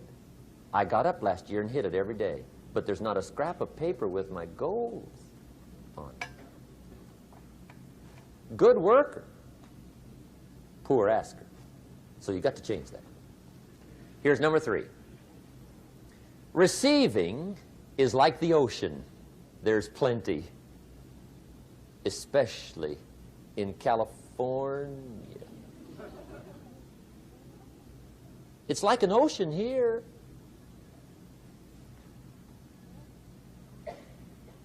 Success is not in short supply. It isn't rationed, and you stepped up to the window and it was all gone. No, no, no. It's like an ocean here. Now, if that's true, what's the problem? Well, some people go to the ocean with a teaspoon. Have you got the picture? See, what you want to do in view of the size of the ocean is trade your teaspoon for at least a bucket, and you'll look better down at the ocean.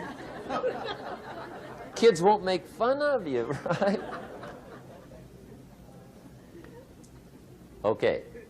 Now, there's 2 ways to ask, and we'll wrap up goal setting. 2 ways. Here's number 1.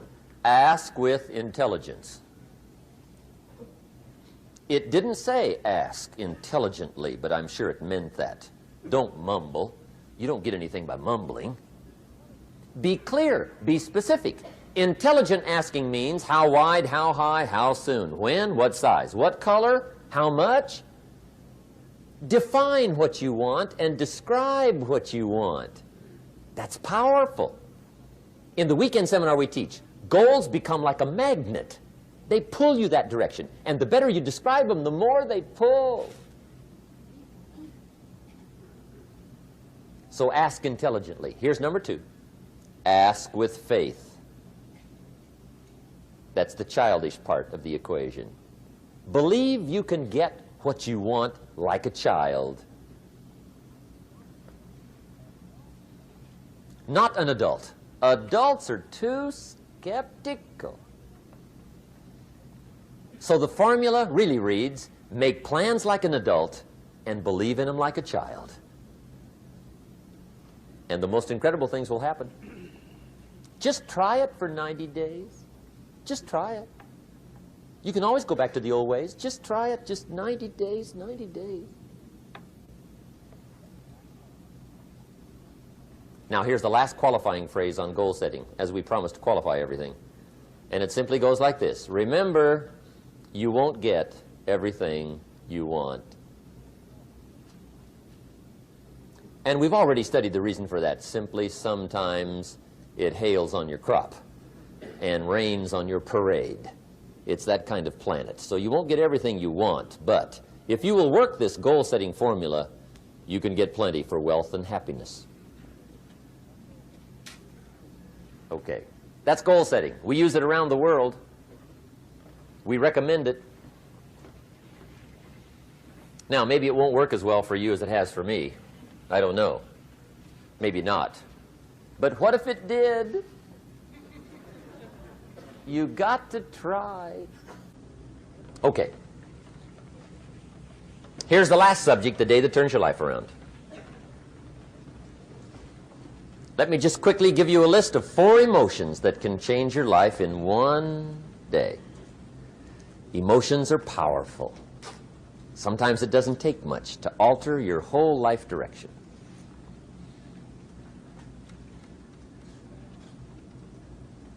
Okay, here they are. Number 1, disgust. Powerful emotion. Disgust says, I have had it. See, that could be the day. The day you can say, I've had it. And whether you've had it with something small or something major, the day you can say, I've had it, may not be the day it ends, but the day it begins. That's what I said when that little Girl Scout left my door when I'm 25. I give her the big lie. She leaves. I say, I don't want to live like this anymore. I've had it with lying and being broke. Powerful day. The man's finally had it with mediocrity. He's had it with being a loser. He's finally had it with those awful sick feelings inside, knowing his wife is at the grocery store looking at 2 cans of beans, one marked 37 cents, one marked 39 cents. And the guy sick inside knows his wife's going to buy the 37-cent can, and she doesn't even like the brand. Do you know why she's going to buy the 37-cent can? To save 2 cents. The guy sick inside finally says, I've had it. Being on my knees in the dust looking for pennies, we're not living like this anymore.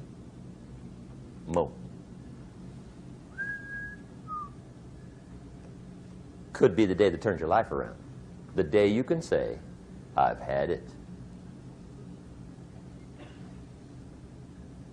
He walks into his closet and rips everything in it to shreds and says, I've worn this embarrassing stuff for the last time. And not only will I never wear it again, no one else will ever wear it again. Commit an act that says, I've had it. Powerful. Here's the next one. Decision. And decision-making is powerful. And it's emotional. That's those knots in the pit of your stomach, right? Waking up in the middle of the night in a cold sweat, trying to decide. We sometimes call it inner civil war. What shall I do? Well, for progress, you must decide. The best advice I can give you came from a wealthy friend of mine who said, if it's easy, do it easy. If it's hard, do it hard. Just get it done. If you went home tonight and in the next few days cleaned up a whole list of decisions, that might furnish enough inspiration for the next 10 years. I found this out many times after you've decided. Getting on with it is easier than deciding. Sometimes decision is the toughest part. Here's the next emotion, desire, wanting to bad enough.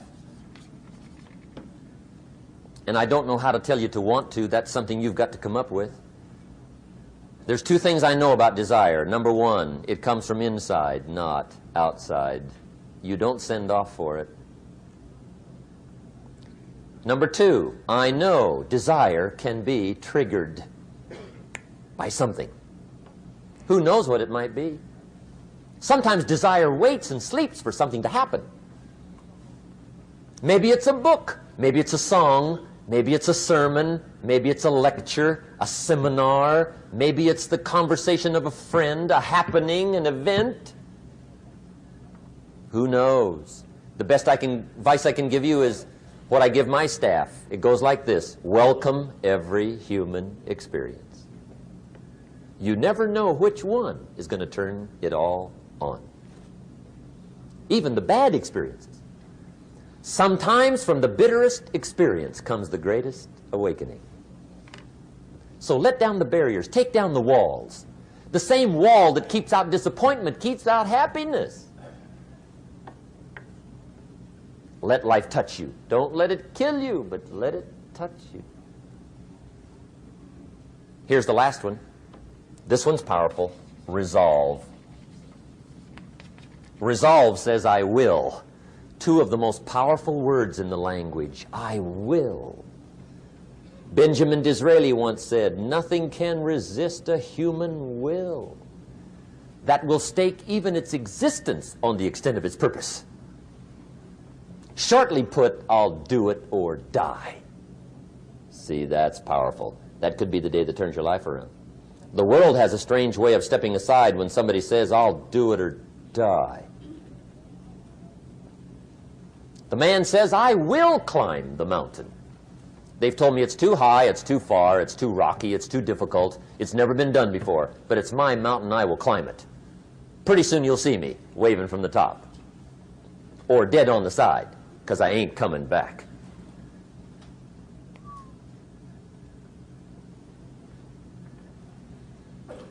The best definition I ever got from the word resolve came from a little junior high girl in Foster City, California, up north. I'm talking to the junior high kids one day. I love to ask kids definitions. They come up with beauties. I got to the word resolve and I asked, who can tell me what resolve means? And I got several hands, and they were all pretty good, but the last one was the best.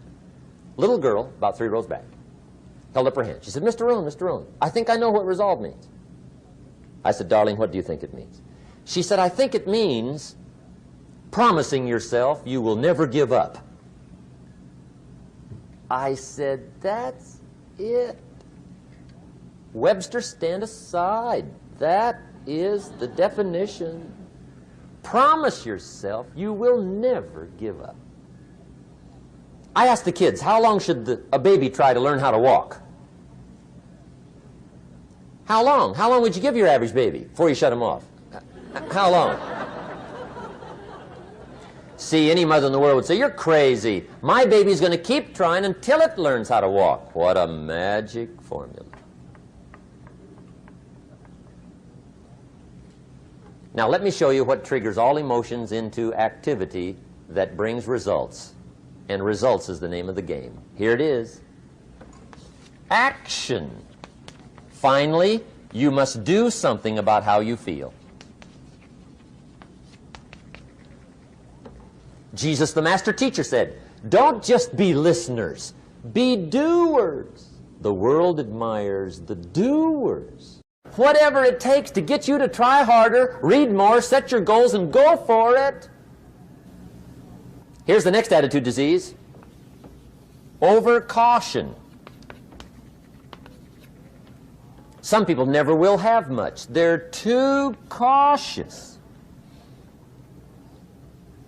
Now, you can also be too reckless, but you can also be too cautious. This is called the timid approach to life. And my caution was always the risk. Risk used to drive me right up the wall. I used to say, what if this happens? It's called the language of the poor. What if this happens? And on top of that, if this was to happen, look at the fix I'd be in. I better not try. I could always ace myself out. Then I'll tell you what changed my whole life when I finally discovered it's all risky. The minute you were born, it got risky. If you think trying is risky, wait till they hand you the bill for not trying. If you think investing is risky, wait till you get the tab for not investing. See, it's all risky. Getting married is risky. Having children is risky. Going into business is risky. Investing your money is risky. It's all risky. I'll tell you how risky life is. You're not going to get out alive. That's risky. The Englishman says, well, if that's the way it's going to work out, let's give it a go. Right, that's what it's for. Give it a go. Somebody says, yeah, but I'm looking for safety and security. Fine, then huddle in a corner. We'll cover you with a sheet, bring you 3 meals a day. And we'll protect you, feed you, look after you, care for you. We won't let anything happen to you. And you'll probably live to be 100. The guy said, well, yeah, I'd live to be 100. But what a way to live. Right. What a way to live, safe and secure. Don't ask for security. Ask for adventure. Better to live 30 years full of adventure than 100 years safe in the corner. And see, it's not important how long you live. What's important is how you live. Here's the next attitude disease. We're almost through with this motley list. In fact, we're almost through. Hang on. The next one is pessimism. Pessimism, the deadly disease of always looking on the bad side, the problem side, the difficult side, checking all the reasons why it can't be done. The poor pessimist leads an ugly life. He doesn't try to figure out what's right. He tries to figure out what's wrong. He doesn't look for virtue. He looks for faults. And when he finds them, he's delighted. How ugly. This is the poor guy who looks through the window, doesn't see the sunset. He sees the specks on the window.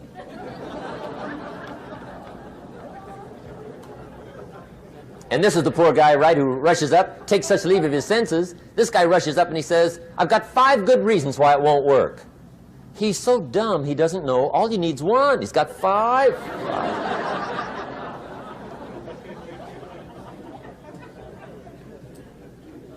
To the pessimist, the glass is always half empty. To the optimist, the glass is half full. Why would the same measure affect people 2 different ways? Answer, it all depends on how you look at it. Our lives are mostly affected by the way we think things are, not the way they are. The way we think they are affects us most. There's a subject we don't have time to get into tonight called better thinking habits. One of the major things Shove taught me when I met him, he said, poor thinking habits keeps most people poor. Not poor working habits. Most people work hard, but they don't think hard. And Shove taught me that the mind is like a factory, a mental factory. And whatever you think about all day long pours ingredients into this mental factory. And that's what builds the economic, social, financial fabric of your life. He quoted me a Bible phrase that says, as you think, so you become. How awesome. When he talked about poor thinking habits, he had me. I used to start the day reading the morning newspaper. I mean, you can believe that or not. I'd get a cup of coffee and read the paper. I'd load up on wars and riots and murders and stabbings and killings and bank robberies and muggings and car wrecks and tragedies. I'd even read the back pages. I seem to like that stuff for some weird reason. I'd load up on all that, and then I'd start the day. You can imagine the kind of days I used to have. You walk around on your financial knees. They call you economic peewee.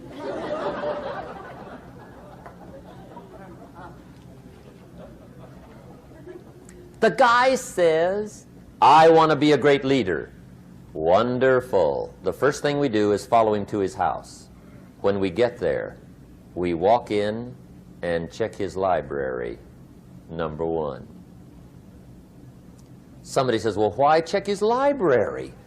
The reason is because what a man reads pours massive ingredients into his mental factory, and the fabric of his life is built from those ingredients. You would not believe what some people have got in their house to read. You would not believe. One of the best dressed up words I know for a lot of it is trash. Can you imagine dumping a barrel of trash into this mental factory every day and coming out with a rich, dynamic, positive life? It can't be done. You might as well try making a cake with cement. The kids back in Danbury, Connecticut, high school, they're asking me questions one day. I'm talking to the kids. Kids got good questions these days. One of them said to me, Mr. Rohn, how do you build the good life? I said, it's simple. It's not easy, but it's simple. Here's how you build anything. Select the right ingredients, keep out the wrong ingredients, and it starts with thought. Everything starts with thought. So you must be wise and careful what you think about, because that starts everything. You got to be wise and careful. I asked the kids, what would happen if somebody dropped sugar in my coffee? They said, well, you'd be okay. I said, what if somebody dropped strychnine in my coffee? They said, well, you'd be dead. I said, correct. Lesson 1. Life is both sugar and strychnine. You gotta be careful. I said, what if my worst enemy drops in the sugar? They said, will you be okay? I said, what if my best friend, even by accident, drops in the strychnine? They said, well, you'd be dead. I said, correct. Lesson 2, watch your coffee.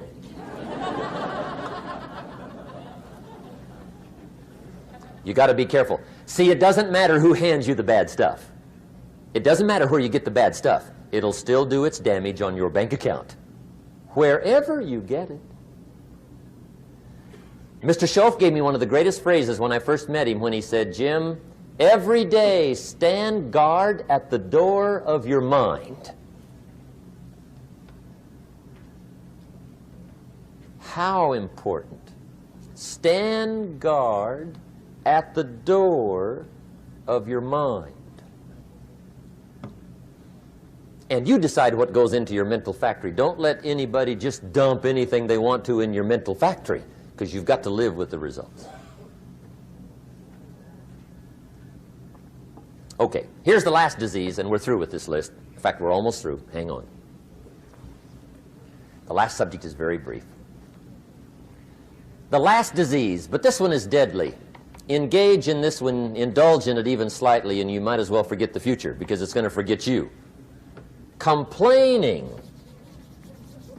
crying, whining, griping, a Bible word called murmuring. See, that'll ace your future. Spend 5 minutes complaining, and you have wasted 5. And you may have begun what's known as economic cancer of the bone. Surely they will soon haul you off into a financial desert and there let you choke on the dust of your own regret. I hope I said that well, so you won't forget. It's a deadly disease. If you don't think it's bad, ask the children of Israel of Old Testament fame. Typical of us all, their story just happened to get in the book. Story says, children of Israel were slaves. God performed a series of dazzling miracles and got them out. And now they're heading for the promised land. Remember the story? Heading for the promised land. Tragedy of the story, they never got there. Reason. From day one, they started to complain. They griped about the water. They griped about the weather. They whined and cried and griped about the food. They griped about the leadership.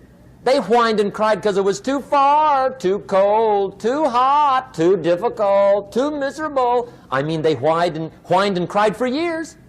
Finally, God said, I've had it, trip canceled. Or something like that. The story says they died in the desert, never got to the promised land. Which I think means 2 things. Indulge in this long enough, you get your future canceled. And I guess it also means even God himself can only take so much.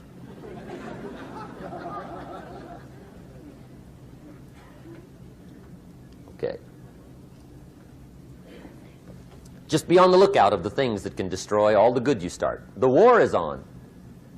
And this evening, tomorrow, mentally, personally, socially, economically, you got to make sure you're winning the war.